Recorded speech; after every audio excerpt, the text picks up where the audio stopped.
Hello everyone, good morning. কেমন আছো সবাই? আশা করি তোমরা সবাই অনেক অনেক ভালো আছো, আর আমরাও এখানে খুব ভালো আছি।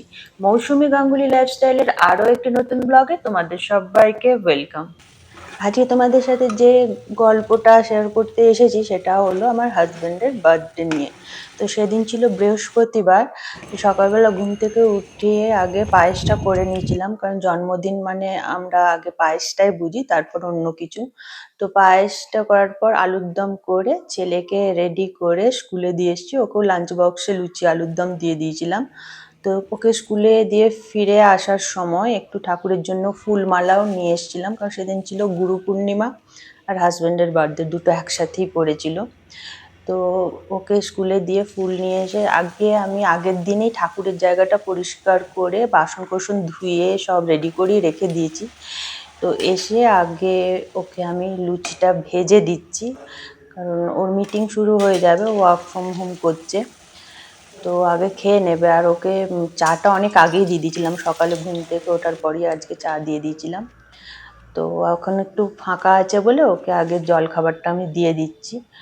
জল খাবারের জন্য গরম গরম লুচি আলুর দম পায়েস, এটা ছিল বার্থডে স্পেশাল সকালের ব্রেকফাস্ট। তো ওর খেয়ে তো ভালোই লেগেছে।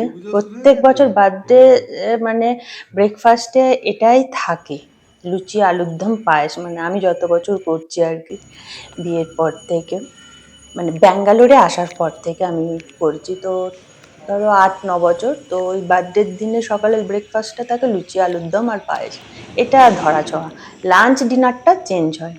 তো তারপরে ওকে দেওয়ার পর আমার চা খাওয়া হয়নি সকাল থেকে, তো একটু চা নিয়ে বারান্দায় এসেছিলাম। আর তোমাদেরকে যেটা দেখাচ্ছি সেটা হলো যে জাম গাছটায় তোমাদেরকে দেখিয়েছিলাম ফুলে ভরে গিয়েছিল, এখন পুরো জাম গাছটায় জামে ভরে গেছে। আমার মোবাইলের ক্যামেরায় তোমাদেরকে ঠিক করে বোঝাতে পারছি না, পুরো গাছটায় জামে ভরে গেছে একদম। তো তারপরে আমি চান টান করে চলে এসেছিলাম ঠাকুরের কাছে পুজো দিতে। চান টান কারণ 9টা বেজে গেছে, এখন বাজছে ঘড়িতে 9টা। মানে এত তাড়াহুড়ো করছি আজকে, মানে সেই দৌড়াদৌড়ি করি সকাল থেকে। আজকে একটু দাঁড়াতে বসতে টাইম পাইনি, উঠের থেকে চলছে, কাল থেকে চলছে। মানে আজকে তো মানে কাল থেকে রেডি করে রেখেছি বলেই আজকে তাড়াতাড়ি এত কিছু করতে পারছি। তো পুজোটা দিয়ে আমি যাচ্ছি এখন মাছের দোকানে মাছ আনতে। আজকে আবার বৃহস্পতিবার দিনে আজকে মাছ আসে। তো দোকান খুলে যায় 9টার সময়, আর এখন বেজে গেছে 9:30। আর রাস্তা দিয়ে যেতে যেতে আমি বলেছিলাম বাড়ির কাছে মানে একটা সাই বাবার টেম্পল আছে, তো সেখানে খুব বড় করে উৎসব হয় প্রত্যেক বছর গুরু পূর্ণিমার সময়তে। তো রাস্তায় দেখলাম ভীষণ ভিড়, সবাই রাস্তাতেই প্রসাদ খাচ্ছে, বিশাল লাইন পড়েছে। এটা রাত পর্যন্ত চলবে, কাল থেকে শুরু হয়েছে উৎসব। তো যাই হোক, আমি তো পুরো দৌড়াচ্ছি, 9:30 বাজছে, কখন যে মানে পৌঁছাবো। কারণ মাছ দোকান খুলে যায় 8:30টার সময়। তো সবাই জানে আজকেই মাছ আসে, তো টাটকা মাছটা সবাই চেষ্টা করে যে প্রথমে যে ভালো মাছগুলো বেছে নেওয়ার আর কি। তো সেরকমই মানে আমার আজকে একটু দেরি হয়ে গেছে, আর আমার আজকে ইচ্ছা আছে একটু ইলিশ নিয়ে যাওয়ার। তো লাকিলি আজকে তোপসেও এসেছে। তোপসেটা গাঙ্গুলির খুব প্রিয়, মানে ইলিশের থেকেও তোপসে মাছ ওর, তোপসে আর ট্যাংরা। তো ট্যাংরাটা প্রায় নিয়ে যায়, তাই আজকে ট্যাংরাটা নেবো না, ট্যাংরাটা অনেকবারই করেছি। তোপসে ট্যাংরা ও দুটো খুব ভালোবাসে। তো মাছ নিয়ে এসে সেগুলো রেখে আগে একটু চা করলাম। তো ওর জন্য গোলাপ নিয়ে এসেছিলো, মানে প্রত্যেক বৃহস্পতিবার যখন ফুল আনতে যায় ওর জন্য একটু গোলাপ নিয়ে আসে। আর এই গোলাপগুলো এত সুন্দর গন্ধ না, ঘরে রেখে দিলে 2-3 দিন খুব সুন্দর একটা গোলাপের গন্ধ বেরোয়। তো চা খাওয়া হয়ে গেছে, এবার মাছগুলো বার করে নিলাম। মাছগুলো এবার পরিষ্কার করে নেবো। অল্প করেই মাছ এনেছি, কারণ আমার ছেলে মাছ খেতে চায় না, আর খাওয়ার মধ্যে আমি গাঙ্গুলি। আর আসছে মানে শুধু আসার মধ্যে আছে বাবু, হ্যাঁ বাবু আর শেহান। শেহান আসবে রাত্রেবেলা, আর বাবু দুপুরবেলা আসবে। বাবু আবার ইলিশ খায় না। আমার ছেলেও মানে ছাড়িয়ে দিতে হয়, আমার আজকে সেই সব সময় নেই। তো আমার ছেলে আর বাবুর জন্য ভাবছি কাতলাটা করব। আর তোপসে ফ্রাই তো সবাই খাবে, আমার ছেলে অবশ্য খাবে না। তো আগে চাটনিটা করে নিচ্ছি, মাছগুলো ধুয়ে পরিষ্কার করে একটু কাটাকুটি করে নিলাম।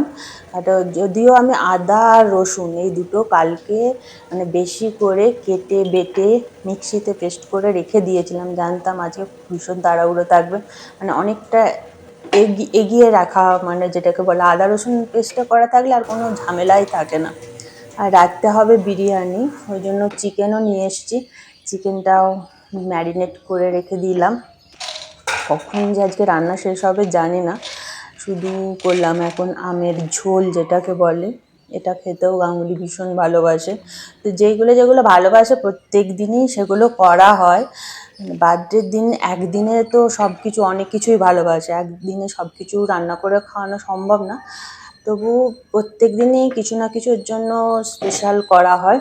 আর বার্থডের দিন বলে কিছু না, বার্থডের দিনে যেটা স্পেশাল থাকে সকালের ওই পায়েসটা, মানে আমি ওকে মানে যত বছর ওর বার্থডে করছি, ওই পায়েসটা কিছু করি বা না করি, মানে পায়েস আমাকে দিতেই হবে। এটা মানে আমার কাছে একটা চ্যালেঞ্জিং থাকে সকালবেলা উঠেই তাড়াতাড়ি এগুলো করা। তো চাটনিটা করে আগে ইলিশ মাছটা করে নিচ্ছি, তারপরে করব কাতলা। আজকে সকালবেলা থেকে এখনো পর্যন্ত একটু বসতে টাইম পাইনি, তাতেই দেখো এখন বেজে গেছে ঘড়িতে 12টা 12:30 মতন বাজছে। তো খুব তাড়াহুড়োই করছি। আর ইলিশ মাছের ঝোল করছি, একদম বেগুন দিয়ে পাতলা ঝোল, যেটাও খেতে ভালোবাসে। ও সর্ষে টর্ষে খেতে পছন্দ করে না, খেলে পেটের প্রবলেম হয়। তো আর এই বেগুন দিয়ে পাতলা ঝোলটা সত্যিই খেতে খুব ভালো হয়। আমি এটা রেসিপিটা শর্টসে দিয়েছি অনেকবার, তো তোমরা যদি চাও তো দেখে নিতে পারো। খুব সহজ রেসিপি, আর অথচ খেতেও খুব টেস্ট হয়। মানে প্রচুর মশলা দিয়ে ইলিশ মাছ রান্না করলে না ইলিশের স্বাদ গন্ধ থাকে না, যত সিম্পল পাতলা করবে তত ভালো লাগবে। মাছটা কিন্তু বড় ছিল না, খুবই ছোট মাছ, বড় ইলিশ মাছ পাইনি। তো ছোট ইলিশ মাছটা দেখে ফ্রেশ লাগলো, ওই জন্য ছোটোটাই নিয়ে এসেছি। তো এই বেগুন দিয়ে পাতলা ঝোল হলে আর গাঙ্গুলির কিছু লাগবে না, তাই ইলিশের বেগুন দিয়ে পাতলা ঝোল, আমের চাটনি। আর তোপসে মাছটা ম্যারিনেট করে ফ্রিজে ঢুকিয়ে রেখেছি, যখন খেতে দেবো তখন গরম গরম ভেজে দেবো। তো হয়ে গেছে আমার ইলিশ মাছের লাল লাল বেগুন দিয়ে ঝোল, দেখতেও যেমন সুন্দর হয় খেতেও অসাধারণ হয়। তো এরপরে বসিয়ে দিলাম কাতলা মাছটা। কাতলা মাছটা বললাম শুধু বাবু আর আমার ছেলে দুজন, তো ওদের জন্যই করা। তো ওদের জন্য কাতলা মাছটা কীভাবে করবো ভাবছিলাম, তারপরে রাত্রেবেলা আবার বিরিয়ানিও আছে, খুব রিচও করতে পারছি না, ওই জন্য ফুলকপি ছিল, তো ফুলকপি আলু মটরশুঁটি দিয়ে পাতলা করে একদম ঝোল করছি। আর খুব পাতলা করলে তোপসে মাছ ফ্রাই খাওয়ার পর মানে স্বাদ পাওয়া যাবে না, ওই জন্য ফুলকপি দিয়ে করলাম যাতে খেতেও ভালো লাগে। আর বাবু ভালোবাসে, এরকম বাবুও ভালোবাসে, আর আমার ছেলের কোনো অসুবিধা হয় না, নিজেই কাতলা মাছের পেটি দিলে ছাড়িয়ে খেতে পারে। তো হয়ে গেছে আলু ফুলকপি দিয়ে কাতলা মাছের ঝোল। তো এবার খেতে দেবো, তো তাই জন্য তোপসে মাছগুলো আমি ভাজতে আরম্ভ করে দিয়েছি। ম্যারিনেট করে তো আগেই রেখেছিলাম, শুধু ভাজার সময় একটু ডিম, কর্নফ্লাওয়ার আর বেসন মাখিয়ে নিলাম। আর দেখো তোমাদেরকে বলছিলাম না জাম গাছটায় প্রচুর জাম হয়েছে, তোমাদেরকে তো বোঝাতে পারছিলাম না, আমার মানে মোবাইলের ক্যামেরায় বোঝানো যাচ্ছে না। প্রত্যেক দিন কেউ না কেউ আসে এখানে জাম পাড়তে, বাচ্চা শুধু না বড়রা। এই দেখো ঠিক এই একজন উঠেছে এখন, উঠে জাম পাড়ছে। তো মানে যে যত পারলে গাছের ডাল ভেঙে পর্যন্ত নিয়ে যায়। আমার মনে হয় এগুলো ওই নিয়ে যেয়ে হয়তো বেচে। দেখো কীভাবে কত মানে পরিষ্কার করে আমি দেখাতে পারছি না, হেজি হয়ে যাচ্ছিল, আমি অনেক চেষ্টা করেছি কিন্তু হচ্ছিল না ঠিক করে। দেখেছো কত জাম পেড়েছে ওরা, একদম গাছের ডাল মানে জামের যে ডালটা সেটাও ভেঙে নিয়েছে, মানে ওটা থেকে আর ছাড়াবারও টাইম পাইনি আর কি। তো ডাল সহই আর কি নিয়ে যে সাজিয়ে বেচবে, সবাই জানবে যে গাছ থেকে পেড়ে এনেছে টাটকা দেশি জাম। আর রাত্রেবেলা এত বাদুড়ের অত্যাচার হয়, মানে এত চিৎকার চেঁচামেচি করে বাদুড়গুলো, কি বলবো। রাত্রেবেলা তো অন্ধকার থাকে এখানটায়, বাদুড়ের আড্ডা হয়ে যায়। আমি আগে একটা ব্লগে তোমাদেরকে এটা শেয়ার করেছিলাম রাতের দিকে, যে বাদুড়গুলো এসে কি অত্যাচারটাই করে। তো মাছগুলো আমার ভাজা হয়ে গেছে, এবার বার্থডে বয়ের জন্য থালাটা একটু সাজিয়ে নিচ্ছি। এটা শুধু বার্থডের দিনে বলে না, ওকে প্রতিদিনই এইভাবেই সাজিয়ে কেটে দিই। তো মাছ ভাজার সাথেও ডাল খাবে না, তো ডাল করিও নি, শুধু মাছ ভাজার তেলটাই দিয়েছি। এটা হলে ওর আর কিচ্ছু লাগবে না, এই দিয়ে সব ভাত খাওয়া হয়ে যাবে। তো এখন বাজছে ঘড়িতে বিকেল 5টা। আমি সেই 6টার থেকে লেগেছি, রান্নাঘরে ঢুকেছি, বসারও আজকে টাইম পাইনি। তাই এখন হয়ে গেছে তোমার একটা ভেজ বিরিয়ানি। আমি সেহান আবার ভেজ খাবে, ও আজকে ননভেজ খাবে না। তো পনিরটা হয়ে গেছে, ভেজ বিরিয়ানি করবো পনির দিয়ে। আর এখানে জলটা বসিয়ে দিয়েছি, চালটা ভিজিয়ে ধুয়ে রেখেছি। আর এখানে হচ্ছে আমাদের চিকেনটা, মানে আমরা যারা যারা ননভেজ খাবো তাদের জন্য চিকেন হচ্ছে এখানে। কখন যে শেষ হবে জানি না, মানে আমি এবার সত্যি টায়ার্ড হয়ে পড়েছি, এত ক্লান্ত লাগছে আর কি বলবো। তো এটা হয়ে গেলে তারপরে রান্নাঘর পরিষ্কার করে, বাসন কোসন তো সারাদিন ধরে যে কত ধুলাম তার ঠিক নেই, তারপরে চানে যাব। তো বললাম না, কাজ সাথে সাথে 6টা বেজে গিয়েছিল। তারপর চান টান করে ফ্রেশ হয়ে একটু শুয়ে পড়েছিলাম, কারণ আমার পিঠে ভীষণ ব্যথা করছিল। আমার ছেলে একটু পিঠটা টিপে দিল, আমার খুব কষ্ট হচ্ছিল। তো কেকও চলে এসেছে, কেকটা এসেছে সকালের দিকে, বাবাই পাঠিয়েছে এই কেকটা। তো আমি এখন বাজছে ঘড়িতে 8টা। তো বিরিয়ানিটা রেডি করে বসিয়ে দেবো, দুটো বিরিয়ানি বসিয়ে দেবো, কারণ বিরিয়ানি তো হতে টাইম লাগবে দমে। তাই বিরিয়ানিটা আগে সাজিয়ে নিচ্ছি, আগে ননভেজটা করে নিচ্ছি, তারপর হাত ধুয়ে ভেজটা, একটা গ্যাসে ননভেজ আর একটা গ্যাসে ভেজ বিরিয়ানি, দুটো একসাথে বসিয়ে দেবো। কারণ ওতে অনেকটাই সময় লাগে, প্রথমে তো কিছুটা দমে হবে, তারপর আবার গ্যাসটা অফ করে কিছুক্ষণ রাখতে হবে, না হলে বিরিয়ানিটা খেতে ভালো লাগবে না। আর এই কলকাতা স্টাইল বিরিয়ানিটা ঘরোয়াভাবে আমি বাড়িতে প্রায় করি, আর অল্প তেল মশলা ঘি দিয়ে করি, তো খেতে সবার খুব ভালো লাগে, ওরা তো বলে ওদের খুব ভালো লাগে, তাই জন্যই করা আরও।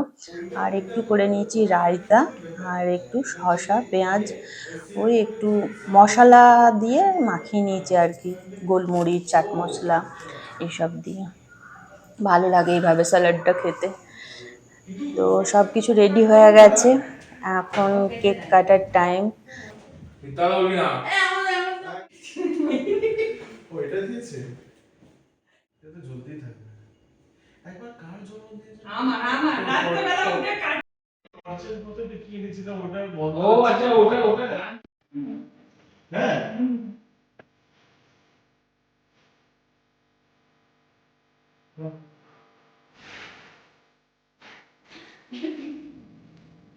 এটা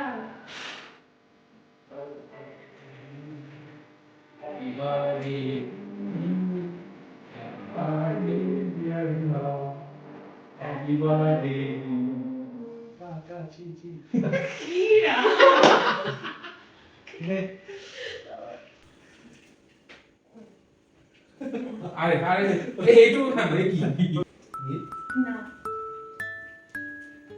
এটাই